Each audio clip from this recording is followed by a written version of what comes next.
Hello friends, welcome back to my YouTube channel. तो आज हम डिस्कस करने वाले हैं इनकम टैक्स रिटर्न को ई वेरिफिकेशन के लिए नया ही रूल नोटिफाइड करा गया है by government of India, ministry of finance की ओर से wide notification number 2 of 2024 dated 31 मार्च 2024 को। जब भी आप इनकम टैक्स रिटर्न फाइल करते हो तो इनकम टैक्स रिटर्न फाइल करना जितना इम्पोर्टेंट है उतना ही इनकम टैक्स रिटर्न को ई वेरीफाई करना इम्पोर्टेंट है, क्योंकि अगर आप इनकम टैक्स रिटर्न फाइलिंग के बाद अगर इनकम टैक्स रिटर्न को ई वेरीफाई नहीं करते हो देन यहाँ पे बहुत बड़ी कॉन्सिक्वेंसेस हो सकती है। तो आप इस वीडियो से जानेंगे कि जो नोटिफिकेशन आया है उसमें क्या क्या कॉन्सिक्वेंसेस आप पे होने वाली है अगर आप इनकम टैक्स रिटर्न को ई वेरिफिकेशन से चूक गए। अदरवाइज आपने आफ्टर जो भी स्टिपुलेटेड पीरियड ऑफ टाइम है उससे बाद अगर आपने इनकम टैक्स रिटर्न को ई वेरीफाई किया तो क्या क्या कॉन्सिक्वेंसेस होने वाले हैं आप पे, वो इस वीडियो से आपको डिटेल में पता चलेगा। तो वीडियो बहुत इन्फॉर्मेटिव होने वाला है, तो ऐसे इन्फॉर्मेटिव वीडियोस के लिए मेरे चैनल को सब्सक्राइब कर लीजिए। तो आइए चलो स्टार्ट करते हैं। तो सबसे पहले तो ये जो नोटिफिकेशन इश्यू करा गया है उसमें लिखा है कि time limit for verification of return of income after uploading income tax return. मतलब यहाँ पे मेन जो फोकस करा गया है वो है इनकम टैक्स रिटर्न फाइलिंग के बाद आपको इनकम टैक्स रिटर्न को वेरिफिकेशन करने के लिए जो भी टाइम लिमिट है उन पे यहाँ पे पूरा ही एम्फेसाइज दिया गया है। यहाँ पे लिखा है कि आप जब भी इनकम टैक्स रिटर्न फाइल करते हो तो इनकम टैक्स रिटर्न फाइलिंग के बाद आपको 30 डेज के अंदर आपको इनकम टैक्स रिटर्न को ई वेरीफाई करना इम्पोर्टेंट है, मतलब करना ही करना है। आप थ्रू आधार ओटीपी भी कर सकते हो, नेट बैंकिंग के थ्रू भी कर सकते हो, एंड अगर आप फिजिकल मोड में चूज करते हो दैट मीन्स कि आप ITR-V का फिजिकल कॉपी बेंगलोर सेंड करके भी पूरा ही ITR जो ई वेरिफिकेशन का कंप्लायंस पार्ट है वो पूरा कर सकते हो। तो यहाँ पे ये भी है कि ये जो 30 डेज है वो पहले 120 डेज हुआ करते थे कि 120 डेज का वहां पे आपको टाइम लिमिट मिलता था इनकम टैक्स रिटर्न को ई वेरिफिकेशन करने के लिए, बट अभी आपको 30 डेज कीप इन माइंड रखना है कि आपका इनकम टैक्स रिटर्न इनवैलिड ना हो जाए। तो यहाँ पे नोटिफिकेशंस में क्लैरिफाई करा है कि फर्स्ट पैरा में ऐसा लिखा है कि आप जब भी इनकम टैक्स रिटर्न को within 30 days from date of filing income tax return filing within 30 days में अगर आप ई वेरीफाई करते हो देन जिस दिन आपने इनकम टैक्स रिटर्न फाइल किया वही डेट आपकी मानी जाएगी इनकम टैक्स रिटर्न की डेट। बट यहाँ पे सेकेंड पैरा है वो मोस्ट इम्पोर्टेंट है एंड यहाँ पे आपको ध्यान रखना है। ऐसा है कि आप जब भी कोई इनकम टैक्स रिटर्न फाइल करते हो एंड अगर वो आप ई वेरीफाई करते हो या ITR-V आप फिजिकली सबमिट करते हो बेंगलोर, वो पूरा ही आपका जो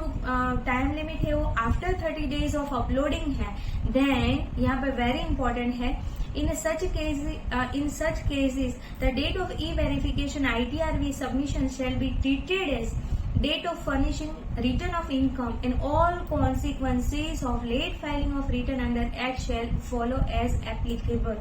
मतलब यहाँ पे आपका रिटर्न लेट फाइलिंग कंसिडर करा जाएगा अगर आपने विद इन 30 डेज में नहीं करा है तो देन यहाँ पे सबमिशन का भी है वो भी पूरा ही देखते हैं। चलो ये दो एग्जाम्पल को अभी प्रैक्टिकली थोड़ा बहुत देख लेते हैं। यहाँ पे ऐसा है, एग्जाम्पल लिया है कि आपकी जो income tax return filing date है वो 15th ऑफ जून है, देन आपको 15th ऑफ जुलाई तक करना है, देन यहाँ पे आपने 12 जुलाई को कर दिया है इनकम टैक्स रिटर्न को ई वेरीफाई, यहाँ पे करा है थ्रू OTP, देन यहाँ पे आपने within the due date में कर दिया है तो आपने जिस दिन इनकम टैक्स रिटर्न फाइल किया वही आपकी डेट ऑफ फाइलिंग ITR माना जाएगी। सेकेंड केस है 27 अप्रैल को आपने इनकम टैक्स रिटर्न फाइल किया, 1 जून को ई वेरीफाई करा, देन 1 जून यहाँ पे माना जाएगा क्योंकि आपने जो e verification of income tax return करा है वो आफ्टर डेट ऑफ मतलब after 30 days from income tax return filing इनसे करा है।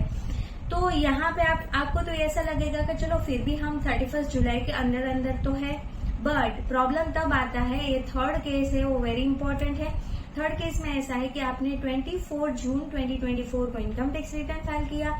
5 अगस्त को आपने इनकम टैक्स रिटर्न को वेरीफाई किया, दैट मीन्स कि जो इनकम टैक्स रिटर्न फाइलिंग की ड्यू डेट है 31 जुलाई उसके बाद करा, दैट मीन्स कि यहाँ पे इनकम टैक्स रिटर्न की ड्यू डेट भी चली गई, 30 डेज भी चला गया, देन यहाँ पे आपका जो भी रिटर्न है वो कंसिडर करा जाएगा as a late filing of return. And all consequences जो late filing income tax return की है वो यहाँ पे आप पे एप्लीकेबल हो जाएगी। तो वेरी इंपॉर्टेंट है, आपको पूरा ही यहाँ पे अगर आप थ्रू ओटीपी के थ्रू करते हो लाइक नेट बैंकिंग, आधार ओटीपी, देन आपको मेक श्योर करना है कि आपका विद इन 30 डेज में पूरा ही कंप्लायंस हो जाए। देन यहाँ पे लिखा है वेरी इंपॉर्टेंट थर्ड पॉइंट है कि अगर आप ITRV physically hard copy send करते हो देन यहाँ पे आपको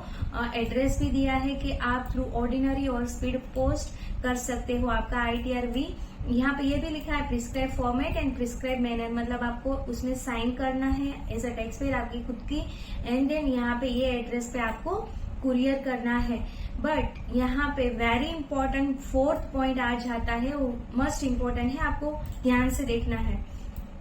फोर्थ पॉइंट में ऐसा लिखा है जो रिसीव्ड वर्ड है ना वो वेरी इंपॉर्टेंट है। यहाँ पे ऐसा है कि आपने से सपोज, ये भी पहले प्रैक्टिकली एग्जांपल से देख लेते हैं। से सपोज आपने इनकम टैक्स रिटर्न फाइल किया है 1 मई 2024 को एंड आपने ITRV आप जहाँ मतलब कुरियर कर रहे हो, उनकी डेट है 8 मई 2024, मतलब आपने कुरियर कर दिया, बेंगलोर के एड्रेस पे कुरियर कर दिया, बट बेंगलोर पे रिसीव्ड हुआ एज ऑन 7 जून 2024। तो यहाँ पे 30 डेज माना जाएगा 7 जून, मतलब ये पूरा ही कंसिडर करा जाएगा कि आपने कब सबमिट की, कब रिसीव्ड हुई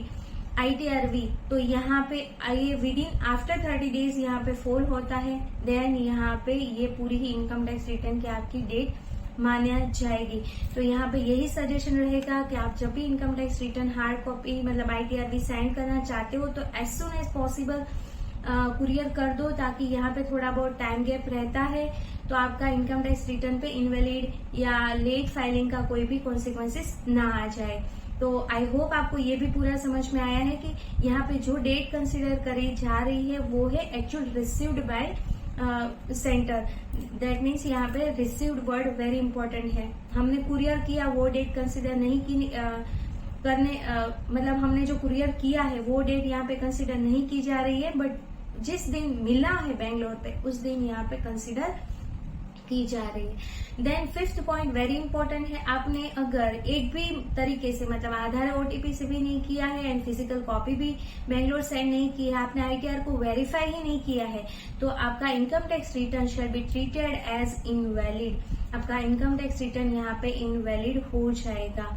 तो मस्ट इम्पोर्टेंट है कि आपको इनकम टैक्स रिटर्न को विद इन 30 डेज ई-वेरीफाई करना है, और अगर आप हार्ड कॉपी सेंड करना चाहते हो देन वो भी आपको मेक श्योर करना है कि टाइम पे पूरा ही यहाँ पे कम्युनिकेशन हो जाए टू बेंगलोर, पूरा ही यहाँ पे कंप्लायंस विद इन 30 डेज में हो जाए, उसी पे आपको पूरा देखना है। तो ये था पूरा ही कंप्लायंस के अगर आप इनकम टैक्स रिटर्न फाइल करते हो तो उनका ई-वेरिफिकेशन बहुत ही इंपॉर्टेंट है। यस, एक बात और बता दूं कि देखो, अगर आपके इनकम टैक्स रिटर्न आपने जो फाइल किया उसमें TDS रिफंड बन रहा है तो आपको मेक श्योर करना है कि जल्द से जल्द आप ई-वेरीफाई करो, क्योंकि ई-वेरिफिकेशन के बाद ही आपका ITR प्रोसेस का जो काम है वो चालू होता है। तो आपको मेक श्योर करना है कि जल्द से जल्द ई-वेरिफिकेशन करना है, अदरवाइज आप ITR भी सेंड करते हो तो वो भी आपको जल्द से जल्द पहुंचानी है बेंगलुरु। यहाँ पे एड्रेस भी लिखा है, नोटिफिकेशन से आप रीड भी कर सकते हो। तो आई होप ये पूरा ही इम्प्लीकेशन ITR ई-वेरिफिकेशन का जो नया रूल है वो आपको डेफिनेटली समझ में आया होगा। अगर आपको वीडियो समझ में आया है देन वीडियो को लाइक करिए, शेयर करिए। कोई भी क्वेरी है देन जरूर आप मुझे कमेंट करके पूछ सकते हो। अभी मिलते हैं नेक्स्ट वीडियो में, till then stay healthy, stay wealthy. Thank you for watching, thank you.